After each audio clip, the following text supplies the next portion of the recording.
Welcome to Smells Like Potential, the rewatch podcast you didn't know you needed. It's going to work! The team learns to move through Jamie like strings binding them together. The mysterious item 4 goes unnamed. Sam's appeal to better angels does not go unnoticed, while Keeley recognizes Jack's love bombing. And we have another guest. Hall Davidson is here. He's the Senior Director of Global Learning Initiatives at Discovery Education, and he's been a friend and mentor to me for more than 25 years. Welcome, Hall. Yeah, thank you very much. Yeah, it has been more than 25 years. And I think this podcast is such a great idea. The whole notion that everything that we hold dear in education is reflected in everything else that's good in the world, I think is absolutely correct. So the idea that you can link a podcast of Ted Lasso to the meaningful parts of education, what we try to do every day, is a great idea. So congratulations. Hey, we're having a great time. One a day. And then we're the people that ask them to take the extra work on and submit to enter the California Student Media Festival. Tell us more, Delane. We definitely can't forget about our favorite nonprofit organization. Mike Hall and I all volunteer at the California Student Media Festival, and we are launching into our 61st year of celebrating student creativity. Woohoo! Please come find us. I know, right? Please come find us at mediafestival.org. I just want to point out that one teacher sent us a note of a middle school kid that had won a video award back in, I think, 2017. It happened to be the guy that also is the director of Back Rooms, which was the #1 movie in the world for at least 1 week and maybe two. And she sent us a picture, and I went back and looked up his entry. Goes, I have them all. I have them all because I edit them all down to a 1 minute clip. And it's really very good. You can find all those at mediafestival.org, as Delane said. But it just shows if you give people a chance, if you encourage them, you give them trust and support, right? So we're talking about today, trust and support, then you just don't know where they're going to go. And it's fantastic. So really like the whole notion of rewarding student work that's not otherwise rewarded in a typical classroom. I love it. And it really is connected to this episode, the strings that bind us. And we asked you if you didn't mind jumping on this particular episode. What do you see these strings connecting to in education? Well, the strings immediately struck me because when I taught math back before color photography, there were three things you really worried about: the impact on society, the impact on the curriculum, and the impact on the student. And teaching math, the big deal was the math curriculum. It's like you had to get through it all. You had to hope they all understand it. If not, you moved on. And there was never any emphasis about getting the person of the teacher or the person of the students in the room. You didn't talk about what you liked. You didn't ask them what they liked. You could in the lunchroom, but you just didn't in the class. My kid, Blake, who's teaching in a magnet school in Los Angeles Unified, his whole classroom is filled with the sports teams he likes and scores of the night before. And when the Rams win, there's no homework that night. I mean, all that saying, this is who I am, and giving a validation to personal preferences and things like, what do you like? Do you like movies? Do you like trains? That was not there. So tying the string of the person of the teacher and the person of the students to the curriculum, and do it so you can never go too far away. I love the Pythagorean theorem. Did I ever talk about that? No. I never talk about how much I love the Pythagorean theorem. I had the poster up in my room. I had all this kind of stuff, but that was not what it was about. It was about learning the Pythagorean theorem. But the fact is that I loved it would probably have transmuted into some of the kids. The whole idea of the strings was, and what did they call it? It was not power. Total football. Total football. Total football was that where normally you did one thing, defense, or you did offense. Now you're going to do both. You're going to connect to each other, and they did it physically with strength, which is hysterical. But the idea that you now have two things that used to be separate that work better when they're together is huge. The idea that we should look at artificial intelligence. How is it going to be important to the kid? What does a teacher think about it? How is it going to impact their work in society? Those are just three things. The fourth thing is how it's going to impact it at home.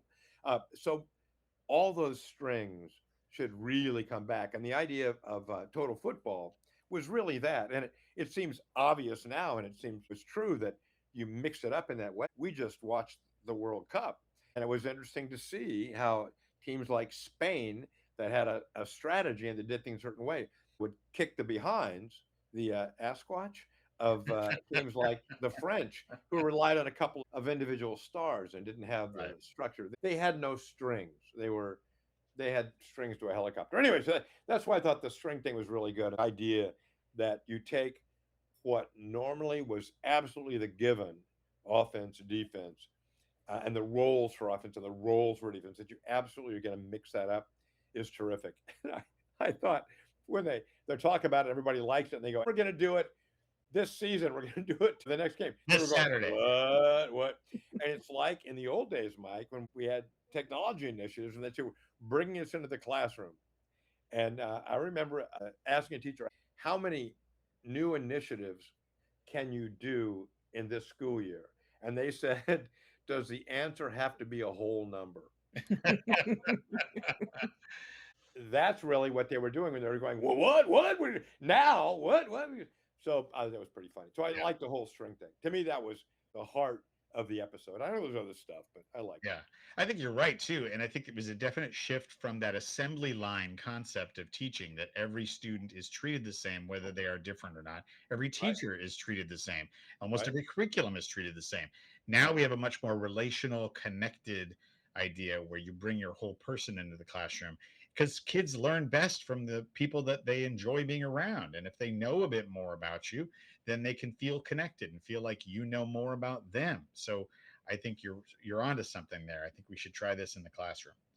talk about the movies that you love, talk about the books that you love. Just Yeah. share what you have, and then maybe somebody will say, "You know what I really like? I like Harry Potter," or "You know what I really like?" I mean, you just never know. Right. Yeah. But we didn't do that in the old days. It was never part of the game. And No. I could have missed that at the George Peabody College for Teachers, where I got my credential, but I Yeah. don't. I don't think I missed it. Yeah, and I liked that one of the students here, in this case, a player, Jamie, is an emerging leader, right? He steps up at one crucial moment at halftime and he says, "You've got to stop playing to me, start playing through me." And they Mhm. don't get it. So he looks to the front of the room where Ted is and he moves forward and Ted grants him the access to the Right. whiteboard. Now Right. Jamie suddenly is the teacher. And there's a beautiful moment when he turns around and he sees that they're all watching him. They're all listening to him. He has now become the teacher, and Ted included. Ted is watching, Ted is learning. And that is a beautiful moment in a classroom when you can get a student to step forward and teach out a concept, man, because you never learn something so well as when you have to teach it. So I loved that piece as an educator, seeing that part of the episode. Well, it's also true that, particularly in middle school, you tend to categorize kids. This is a troublemaker. This is a lazy guy. This is a guy that only thinks about himself. All those things were true of Jamie. Yeah. And that's another thing, by the way, that I really like about the media festival is teachers tell us this all the time. When you start doing a project, the kid who was quiet in the back of the room and never said anything suddenly is going, "Well, you should wear this costume and you should come on Thursday and we should set it." Suddenly they emerge into leadership because they do know film or Yeah. they do know what they want to shoot. Or these days, the verticals, they do know the verticals they want to do. But unless you give them the chance, they just sit in the back because they're not into Yeah. whatever it is else you're doing. So yeah, I like that too. Great. Trent had an epiphany. He talks about building a club wide culture of trust and support. This is what we want for our classrooms. Yeah, I think that's the classroom, that's the school, that's the campus, it's even the boardroom, the cabinet room. You need to be able to trust each other and know that everybody's there to support everyone else's success. And I think that's the transition that this really brings to light. I think it was interesting that it floats in as an observation from a journalist, but Ted never goes, "Yep, that's what I'm going for. Yep, that's what we're doing." You never hear any of that. It Yeah. just it's there or it's not there, and he sees it and observes it. That's not what Ted's about. Is doing the lesson.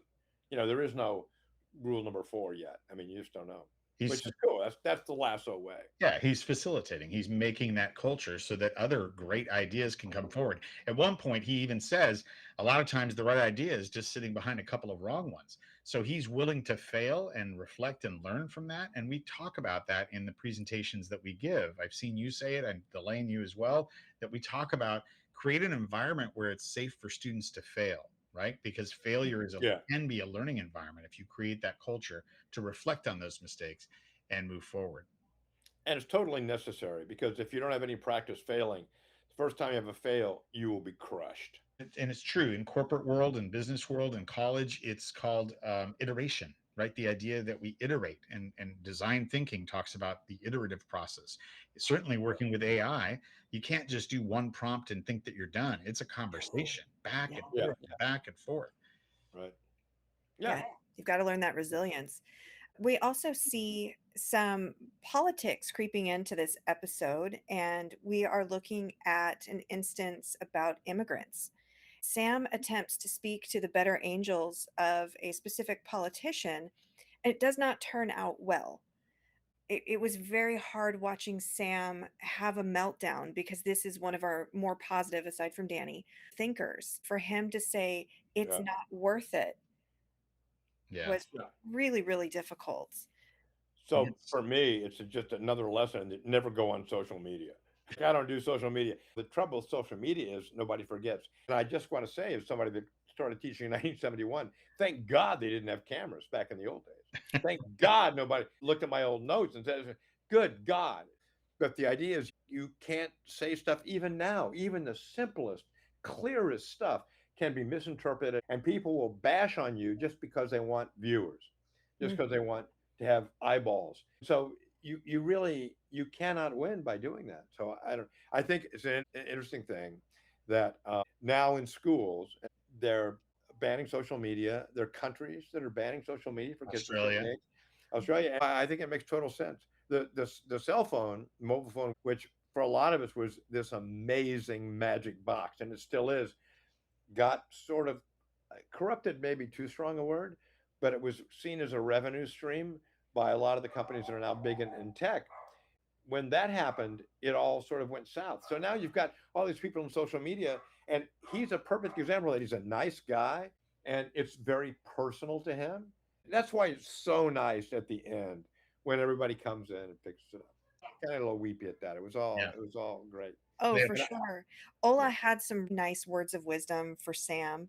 First was, if you really want to piss them off, forgive them. And then he said, love don't that. fight back, fight forward. And they did that. I loved what you said there, that the team sort of took the lesson from total football. What does the situation require? And then they applied it on and off the pitch, which I thought was extraordinary. Yeah. Now, Delane, we usually have a book club. Was there any books that were referenced in this episode? We have several books that were referenced. So, Beard Will. Oh, wait, no, the actual Beard. We're both reading Friend of the Devil by James Kirkland. And this is a Bill Walton mystery with two Pac 12 college basketball announcers solving a kidnapping. And yes, you heard me right. It's that Bill Walton that was a starting center for John Wooden at UCLA in the early 70s. The Yeah. John I Obi-Wan like that. Gandalf Wooden. Exactly, Yeah. the Bill Walton. And so Kirkland apparently is a delightful writer. I think I need to go find this book. Well, the book that I liked, and we've talked about this, is the electric Kool-Aid acid test. When Tom Wolfe calls them merry pranksters, I think this is how it all ties together. The story of Ken Kesey. And Ken Kesey wrote One Flew Over the Cuckoo's Nest, which became a big play and a huge movie. Jack Nicholson won, at the time, the most Academy Awards for anybody. He wrote Sometimes a Great Notion, which also a really, really good book to read. Anyway, the one of the notions in there is that he's done acid while waiting. He's a night sort of watchman in a mental institution, if I remember correctly. And then when it becomes a hit and it becomes a play, he wants to drive from California to Broadway for the opening of the play. But there's no way he's just going to fly there like some superstar. He gets a bunch of guys in a big van, in a total hippie van, and they drive. Along the way, they do drugs and they have experiences. Jack Kerouac is in there, and there's lots of other stuff that goes on. And it's a very simple, great story and has a great ending and all that kind of stuff. If you haven't read it, boys and girls, read that. But then also open up Sometimes a Great Notion anywhere and read part of that. And Merry Pranksters is a great thing. The Merry Pranksters, okay, Delane, I'll just say this. One of their notions was they're going to get DMT, which means it's a drug that you absorb through your skin by touch. And they were going to put acid and DMT in the halls of Congress so that everybody in Congress would be tripping whether they wanted to. They never did it, but the whole idea was if we could just let these people see the entire world from a new point of view, everything would be hunky dory. Anyway, that's all that came to me from Merry Pranksters. Yeah. The one I think Beard would be very happy. Yeah. Yeah. Well, in the last episode, he says, "You want to change your mind, Ted." And he doesn't mean change like a notion. He means literally change your mind. This tea will do it. That's the book. That's another book. How to Change Your Mind. Wasn't it Poland? Poland that wrote that? He wrote a book on healthy eating. He also wrote a book called How to Change Your Mind, which was about doing psychedelics. Oh my gosh. Specifically Well, measuring that was a that. missed reference in our last episode, Yeah, Delaney. there you go. There Yes, you it go. Glad we was. brought Hall in. We also saw a reference to Sense and Sensibility, but because it upset all of us, because it was defacing first edition, I'm just going to move us into music, TV, and movies, and I'm going to kick us off with my favorite deep cut. And I don't even know if this was intentional, but at one point, Roy refers to Trent as he's such a dork. Ted says, "Yeah, but he's our dork," which is a direct reference in my mind to Hot Tub Time Machine. Yes, I agree. Hot Tub Time Machine, where they criticize one of the characters as a slightly different word, and they use the same structure. Yeah, but he's ours. And Yeah. Jason Bateman, I think, delivers that line. It's a fantastic cut, and it's 2010, so it's fairly recent. But I think there were other movie and music references. Delane. Absolutely. Sam gave us another deep cut. He is trying to get a table for a special guest, and he says, I need a Ray Liotta for one. And so this is a Goodfellas reference Well, where that's Ray great. Liotta's character is walking through the Copacabana and the best table in the house magically opens up for him. Wow. And this is Sam's own restaurant. He's asking for the favor. It's not like Taste of Athens or anything. Exactly. Yeah. If I can just go back to the word dork for a second, if you look it up, ties directly to the strings Yes. because it's That's another what that, reference to what they tied the strings to. So there you go. yes. Which in our case means the curriculum and the interrelation and the Yes. students, and that's what we're talking about. Yes. Well, Trent Grimm, he's the star student, right? He does Yeah. the reading. He dives in. He makes connections. He runs up. He's the teacher's pet going, hey, coach, I figured it out. And So there was also a really fun reference in the locker room, Hall. You caught this immediately when you heard the music. which one? The Great Escape theme? Oh, the greatest. Well, yes. Again, for those of a certain era, there were great movies and they had great music.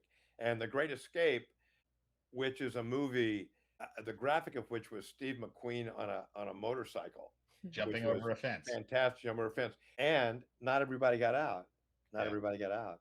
That was the deal. But the whole notion was it took a lot of hard work and a lot of having dirt go through your trousers as they dug stuff around. I mean, the idea is you work hard and maybe you'll escape. But it's such a great song as people are suiting up, and it should be used every time somebody ties their sneakers. That's what I think. I mean, for me, it just has an immediate connection to industriousness, teamwork, collaboration, a functional plan, sometimes secret, but it just gives you that upbeat march, makes you want to figure out how we're going to fix this, how are we going to solve this. Right? Yeah, because it's like a march. It's like, okay, we're getting somewhere and we're going to get there. And when we get there, it's going to be great. We can't So- skip Roy. Roy has a ZZ Top reference. I'm sorry, I can't Oh. stop laughing about it. He says that Ted and Beard would have been called sharp dressed men if they both had the same facial hair. And under his breath, he says, God, I hate what you've effing done to me. Yeah. And then later on, Beard gives Ted some advice about how to trim his facial hair. And Roy, again, under his breath, says, AKA Asquatch. Yeah. And says, Well. make it stop. And it reminds me of the very first episode of season 1, where Ted says to Beard, just imagine how upset he's going to be when we win him over. And this directly relates back to that. Oh, I'd forgotten that. That's right. Well, thanks for tuning in, and we'll catch you tomorrow for our reaction to season 3, episode 8. We'll never have Paris. And Hall, do you want to give us our outro quote? Well, let me just say this. This last one that says to Trent, it's like taking a hike with Robert Frost. It can go either way. If you know the poem, it's taking a walk on a snowy wood. I don't remember exactly, but sometimes you go left, sometimes you go right. And the path I took made all the difference. Thank you for joining us, Hall. We really appreciate it. Thanks. A lot of fun. Keep it up.